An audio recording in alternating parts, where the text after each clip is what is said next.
Hi every one, welcome to our YouTube channel കീറ്റ. അപ്പോൾ ഞങ്ങളിന്ന് വന്നിരിക്കുന്ന ഒരു ഇൻഫർമേഷൻ വീഡിയോ ആയിട്ടാണ്. ഞങ്ങളിപ്പോൾ ഇവിടെ ജർമ്മനിയിലാണ്. ജർമ്മനിയിൽ എത്തിയിട്ട് ഒരു 5 മാസമായി. അപ്പോൾ നമ്മളിവിടെ വന്ന് കണ്ടതും നമ്മൾ എക്സ്പീരിയൻസ് ചെയ്തതുമായിട്ടുള്ള കുറേ കാര്യങ്ങൾ നിങ്ങളുമായിട്ട് ഷെയർ ചെയ്യാമെന്ന് വിചാരിക്കുവാണ്. അപ്പോൾ അത് ഇങ്ങോട്ട് വരാൻ ആഗ്രഹിക്കുന്നവർക്കും ഇനി ഇപ്പോൾ വരാൻ വേണ്ടി നിൽക്കുന്നവർക്കും ഈ ഭാവിയിൽ ഇങ്ങോട്ട്, അതായത് ഇതൊരു ഓപ്ഷനായിട്ട് ജർമ്മനിയിൽ വരിക, ജോലി ചെയ്യുക, അല്ലെങ്കിൽ പഠിക്കാനാണെങ്കിൽ യൂണിവേഴ്സിറ്റിയൊക്കെ ആയിട്ട് വരാൻ താല്പര്യപ്പെടുന്നവർക്കും വേണ്ടി, അല്ലാതെ പുതിയതായിട്ട് എന്തെങ്കിലും കാര്യങ്ങളൊക്കെ അറിയാൻ ഇഷ്ടമുള്ളവരുണ്ടല്ലോ, അപ്പോൾ അവർക്കൊക്കെ വേണ്ടിയിട്ടുള്ളൊരു വീഡിയോ ആണിത്. അപ്പോൾ ആദ്യം നമ്മൾക്ക് ജർമ്മനിയിലെ ലൈഫ് സ്റ്റൈൽ അല്ലെങ്കിൽ ഇവിടുത്തെ നമ്മുടെ ലീവിങ് എങ്ങനെയാണെന്നുള്ളത് നമുക്കറിയാം. അപ്പോൾ അതിൻ്റെ ഒരു വീഡിയോ ആണ് ഞങ്ങൾ എടുക്കുന്നത്. മെയിൻ കാര്യം പറയുകയാണെങ്കിൽ ജർമ്മനി യൂറോപ്പിലെ വലിയൊരു രാജ്യമാണ്. സോ ഒബ്വിയസ്ലി ഒരു 9 രാജ്യവുമായിട്ട് നമ്മൾ ബൗണ്ടറി ഷെയർ ചെയ്യുന്നുണ്ട് ജർമ്മനി. അപ്പം ഈ യൂറോപ്യൻ കൺട്രീസ്, മറ്റ് കൺട്രീസിലൊക്കെ ട്രാവൽ ചെയ്യാൻ നമുക്ക് എളുപ്പമാണ് ജർമ്മനി എന്ന് പറഞ്ഞാൽ. ട്രാൻസ്പോർട്ട് സിസ്റ്റവും ഭയങ്കരമാണ്. ഇപ്പം ഫ്രാങ്ക്ഫർട്ട് ആണെങ്കിലും ബെർലിൻ ആണെങ്കിലും വലിയ എയർപോർട്ട്സ് ആണ്. സോ ആ ഒരു കണക്ടിവിറ്റി എളുപ്പം എല്ലാ രാജ്യങ്ങളിലും എത്തിപ്പെടാൻ പറ്റും. മറ്റ് രാജ്യങ്ങൾ സ്വിറ്റ്സർലൻഡ് ആണെങ്കിലും അല്ലെങ്കിൽ പാരീസ് ആണെങ്കിലും വളരെ അടുത്താണ്. ആംസ്റ്റർഡാം എല്ലാം അടുത്താണ്. അപ്പം അതൊരു വലിയൊരു അഡ്വാൻറ്റേജ് ആണ്. അപ്പം ജോഗ്രഫിക്കലി നോക്കുമ്പം നമുക്കിപ്പം യൂറോപ്യൻ രാജ്യങ്ങൾ കാണണം എന്നുള്ളവർക്ക് ഇവിടെ കുറച്ച് വർഷം സെറ്റിൽ ചെയ്യാൻ പറ്റുവാണെങ്കിൽ നമുക്ക് എല്ലാ രാജ്യങ്ങളും ഈസിലി നമുക്ക് കവർ ചെയ്യാൻ പറ്റും. അതൊരു അഡ്വാൻറ്റേജ് ആണ്. പിന്നെ ട്രാൻസ്പോർട്ടേഷൻ പറയുമ്പം ജർമ്മനിക്ക് അകത്തുള്ള ട്രാൻസ്പോർട്ടേഷൻ വളരെ നല്ലതാണ്. ഇപ്പം ട്രെയിൻ, ട്രാം, ബസ് എല്ലാം വളരെ നല്ലതാണെന്ന് നമുക്ക് ഫീൽ ചെയ്തിട്ടുണ്ട്. പെർഫെക്റ്റ് അല്ല, ഒബ്വിയസ്ലി കുറച്ച് അതായത് ഏതാണെങ്കിലും ഒരു 100% പെർഫെക്ഷൻ നമുക്ക് പറയാൻ പറ്റില്ലല്ലോ.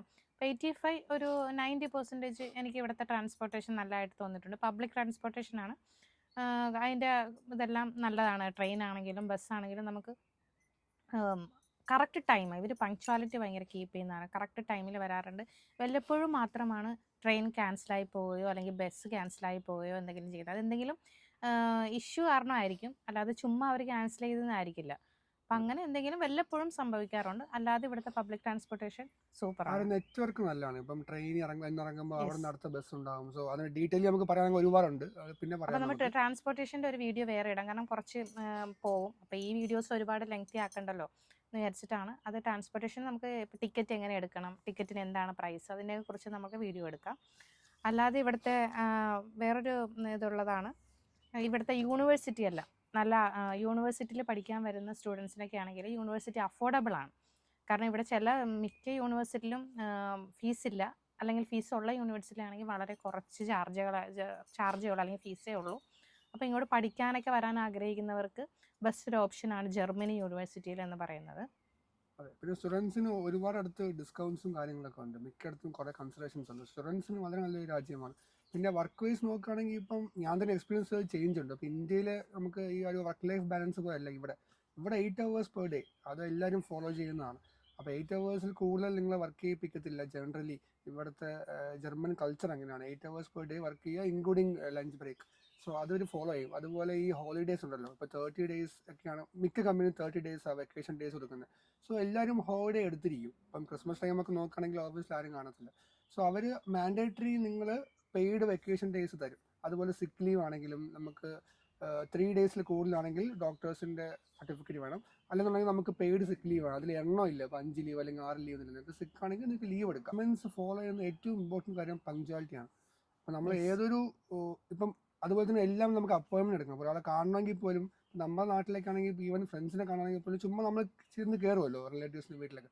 ഇവിടെ അങ്ങനെയല്ല. നമുക്ക് ഏതൊരു വീട്ടിലേക്ക് പോകണമെങ്കിൽ ആരെ കാണാൻ പോകുകയാണെങ്കിൽ ഒരു പ്രയർ അപ്പോയിൻമെൻറ്റ് നമ്മൾ എടുക്കും. ഈ സമയത്ത് ഞാൻ വരും എന്നുള്ളത്. അതുപോലെ ആ സമയത്ത് നമ്മൾ എത്തണം. ഇവിടെ കറക്റ്റ് ടൈം എന്ന് പറയുന്നത് മേ ബി ഒരു 5 minutes ഏർലി ആണ്. നമ്മൾ 1 PM അപ്പോയിൻമെൻറ്റ് എടുത്താൽ 12:50 12:55 എത്തണം അവിടെ. അതാണ് അതിനൊരു രീതി. അല്ലാതെ നമ്മളിപ്പോൾ ഓഫീസിലൊക്കെ പോകുമ്പോൾ അവർ ഈ വർക്ക് ബാലൻസിനെ കുറിച്ച് പറയുമ്പോൾ അവർ എത്ര മണിക്ക് ഇവർ വന്നു, അല്ലെങ്കിൽ ഏത് ടൈമിൽ വന്നു, എത്ര മണിക്ക് ഇറങ്ങുന്നു, അതൊന്നും ഇവർ ജർമ്മൻസ് നോക്കത്തില്ല. നമുക്ക് തരുന്ന ജോലി അത് കറക്റ്റായിട്ട് ചെയ്യുക, കൃത്യമായിട്ട് ചെയ്യുക എന്നുള്ളതാണ് ഇവർ മുൻതൂക്കം കൊടുക്കുന്നത്.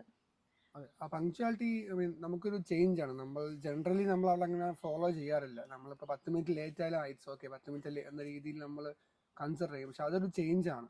എസ്പെഷ്യലി ഞാൻ നോക്കിയൊരു ചേഞ്ച് അത് ഇവിടെ വന്ന പങ്ക്ച്വാലിറ്റി നമ്മൾ പെർഫെക്റ്റ്ലി കീപ്പ് ചെയ്യണം. അല്ലാതെ പിന്നെ ജർമ്മനിയെ കുറിച്ച് പറഞ്ഞാൽ നിറയെ ഇപ്പം നിങ്ങളുടെ ബാക്ക്ഗ്രൗണ്ടിൽ കാണാൻ പറ്റും, നിറയെ ഒരുപാട് ഗ്രീൻ ഏരിയാസ് ഉണ്ട്. അതായത് ഇവർ നേച്ചറിനെ അതുപോലെ തന്നെ നിർത്തുക, അല്ലെങ്കിൽ നേച്ചറിനെ സ്നേഹിക്കുന്ന ആളുകളാണ്. ഇപ്പം നമ്മളുടെ അതായത് ഒരു വീട് വെക്കുകയാണെങ്കിൽ പോലും ഇത്രയും സ്ഥലം ലാൻഡായിട്ട് ഇടണം എന്നൊക്കെ ഉണ്ട്. അപ്പോൾ ഇതിൻ്റെ ബാക്കിൽ തന്നെ നമുക്ക് കാണാൻ പറ്റും കുറേ കുട്ടികൾക്ക് കളിക്കാനുള്ള പാർക്കുകൾ. ചിലപ്പോൾ ഇവിടെ ഒരെണ്ണം, തൊട്ടടുത്ത് തന്നെ 2-3 ഒക്കെ കാണും. അതായത് കുട്ടികൾക്ക് എൻജോയ് ചെയ്യണം, അവർ വെളിയിൽ ഇറങ്ങണം, നേച്ചറുമായിട്ട് ഇടപഴകണം എന്നൊക്കെ ഇവർ ഒരുപാട് ആഗ്രഹിക്കുന്ന ആളുകളാണ്. സോ ഇവിടെ ലോട്ട് ഓഫ് ഗ്രീൻ ഏരിയാസ് ഇവിടെ ഉണ്ട്.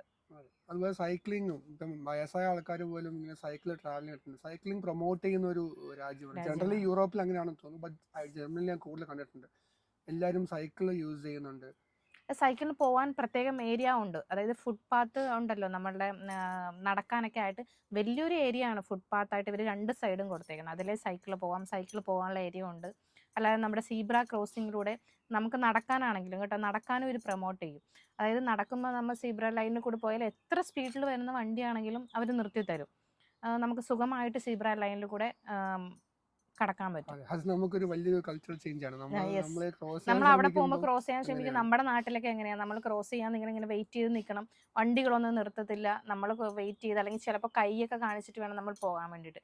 പക്ഷേ ഇവിടെ കൈ കാണിക്കുക ഒന്നും വേണ്ട, നമ്മൾ അവിടെ ആ സീബ്ര ക്രോസിങ്ങിൻ്റെ ആ ലൈനിൽ നമ്മൾ സ്റ്റാർട്ടിങ്ങിൽ വന്നാൽ പോലും അവിടെ ചിലപ്പോൾ സ്റ്റാർട്ടിങ്ങിൽ നമ്മൾ നടന്നു വരുന്നതാണെങ്കിൽ പോലും ഈ റെയിൽവേ സ്റ്റേഷൻ്റെ അടുത്തൊക്കെ നിറയെ സീബ്ര ലൈൻസ് കാണും. അവിടെ ഈ ആളുകൾ ട്രെയിൻ വന്നു കഴിയുമ്പോൾ തന്നെ ചിലപ്പോൾ വണ്ടികളൊക്കെ നമ്മൾ സ്ലോ ആക്കി തരും, നമുക്ക് പോകാം, സുഖമായിട്ട് നടന്നു പോകാം. പിന്നെ ഇവിടെ അതുമല്ലാതെ കുറേ വേറെ ഉള്ള ഒരു കാര്യം എന്ന് പറയുന്നത്, ഇവിടെ ഹാൻഡിക്യാപ്ഡ് ആയിട്ടുള്ള, അതായത് നടക്കാനൊക്കെ ബുദ്ധിമുട്ടുള്ള ആളുകൾക്കൊക്കെ വീൽ ചെയർ ആയിട്ട് നമുക്ക് ബസ്സിൽ കയറാം, ട്രെയിനിൽ കയറാം. ഈ സൈക്കിൾ പോലും നമുക്ക് ബസ്സിലും ട്രെയിനിലൊക്കെ കയറ്റാവുന്ന ഒരു ഇത് ഇവിടുത്തെ ട്രാൻസ്പോർട്ടേഷൻ ഫെസിലിറ്റി അങ്ങനെയാണ്. കുട്ടികളായിട്ട് ഇവിടെ നമുക്ക് കുഞ്ഞു കുട്ടികളെ നമുക്ക് സ്ട്രോളറിലാണ് ഇരുത്തിക്കുന്നത്. ആ സ്ട്രോളർ വരെ സുഖമായിട്ട് ബസ്സിലും ട്രെയിനിലും എവിടെ, അത് എല്ലാ റെയിൽവേ സ്റ്റേഷനിലും ഇത് കാണും, ലിഫ്റ്റ് കാണും. അപ്പം നമുക്ക് കുട്ടികളായിട്ട് പോകുന്നതിനൊന്നും ഒരു ബുദ്ധിമുട്ടും ഇല്ല. അതുപോലെ ഫുട്പാത്തിലൂടെയൊക്കെ ആണെങ്കിൽ കുട്ടികളായിട്ട് പോകുന്നതിന് ഒരു ബുദ്ധിമുട്ടില്ല. എനിക്കതൊരു വലിയ ഇതായിരുന്നു കേട്ടോ. നമ്മുടെ നാട്ടിലൊക്കെ നമ്മൾ കുട്ടികളെ എടുത്തുകൊണ്ട് നടക്കണം.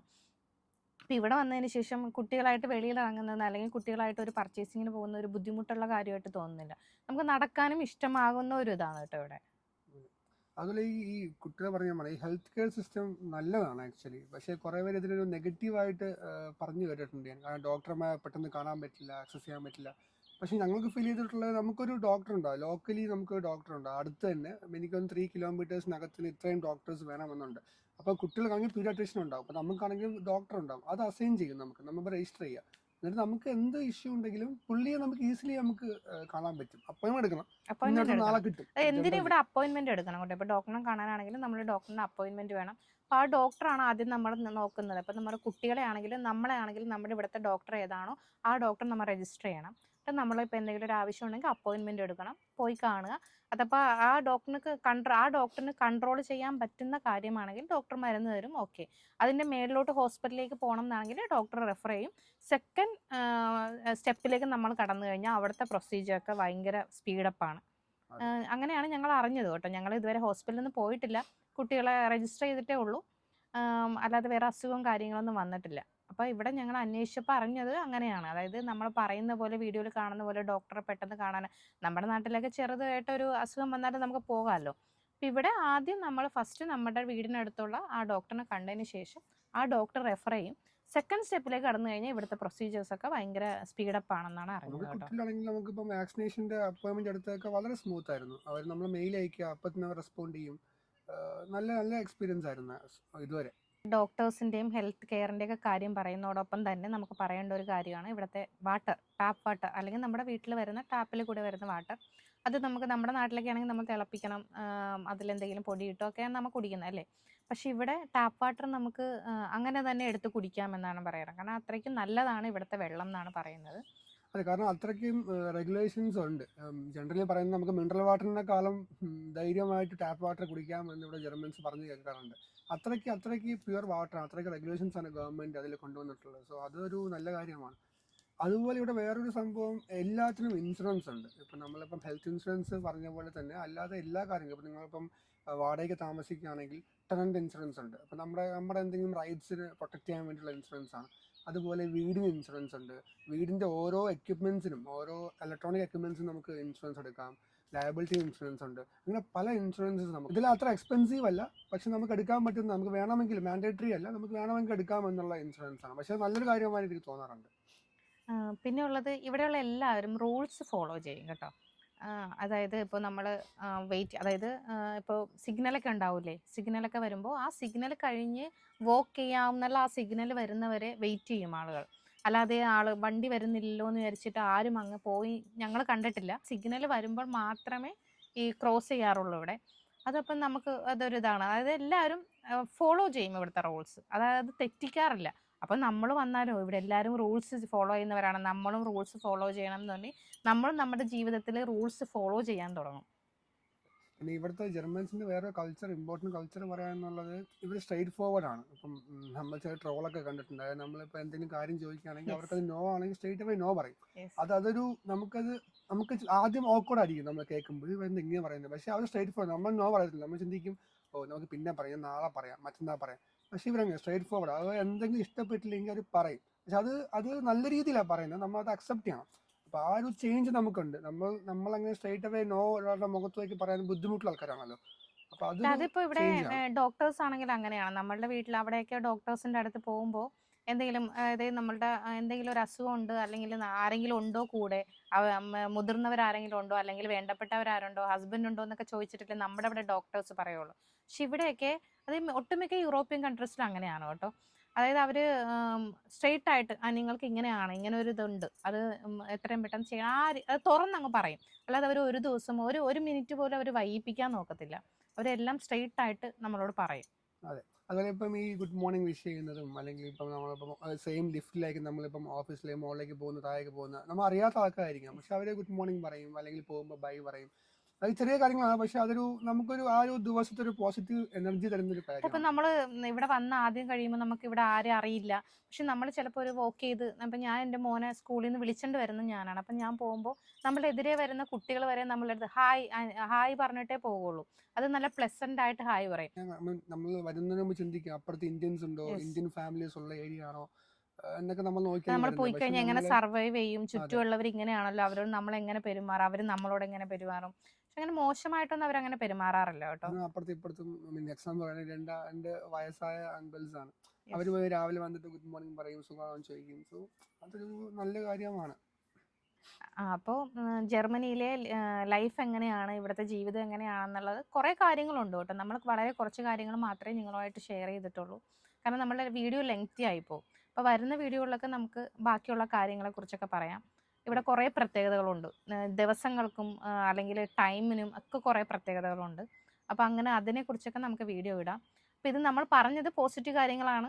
നമ്മുടെ നാടിനെ വെച്ച് നോക്കുമ്പോൾ പോസിറ്റീവ് കാര്യങ്ങളാണ് പറയാം. പക്ഷെ അല്ലാതെ നെഗറ്റീവ് കാര്യങ്ങളും ഉണ്ട്. അപ്പം അത് നമുക്ക് അടുത്ത വീഡിയോയിൽ പറയാം. നെഗറ്റീവ് കാര്യങ്ങൾ ആദ്യമേ പറയണ്ടല്ലോ, അതുകൊണ്ട് അടുത്ത അതെ, കാരണം വീഡിയോയിൽ. നമ്മൾ രാജ്യം ചൂസ് ചെയ്യുമ്പം ജർമ്മനിലേക്ക് വരണോ, യെസ്. അല്ലെങ്കിൽ നിങ്ങളിപ്പോൾ പഠിക്കാനോ അല്ലെങ്കിൽ ജോലിക്ക് വേണ്ടി മേ ബി ഒരു ഓപ്പർച്യൂണിറ്റി നോക്കുന്നവർ, അപ്പോൾ ജർമ്മനി ഒരു ഓപ്ഷൻ ആണല്ലോ. അപ്പം അതിലേക്ക് വരണോ എന്ന് ചിന്തിക്കുമ്പോൾ പോസിറ്റീവ് മാത്രമല്ല, ഒബ്വിയസ്ലി നെഗറ്റീവ്സും ഉണ്ട്. എല്ലാ രാജ്യങ്ങൾക്കും അങ്ങനെയാണല്ലോ, പോസിറ്റീവ് നെഗറ്റീവ് ഉണ്ടാവും. അപ്പോൾ പോസിറ്റീവ് പറഞ്ഞു കഴിഞ്ഞു. യെസ്, അടുത്ത പക്ഷെ വീഡിയോയിൽ നെഗറ്റീവ് നമുക്ക് നമുക്ക് അടുത്ത വീഡിയോയിൽ പറയാം. നെഗറ്റീവ് ആയിട്ടുള്ള കാര്യങ്ങൾ പറയാം. നെഗറ്റീവ് ആയിട്ടുള്ള വളരെ കുറച്ചേ ഉള്ളൂ, എന്നാലും നമ്മളുടെ അതെ, രാജ്യത്ത് അല്ലെങ്കിൽ നമ്മളുടെ സ്ഥലത്ത് വെച്ച് നോക്കുമ്പോഴുള്ള ഒരു ഡിഫറൻസ് നമുക്ക് തോന്നുന്നതാണത്. അപ്പോൾ നെക്സ്റ്റ് വീഡിയോയിൽ കാണാം. Thank you. Thank you.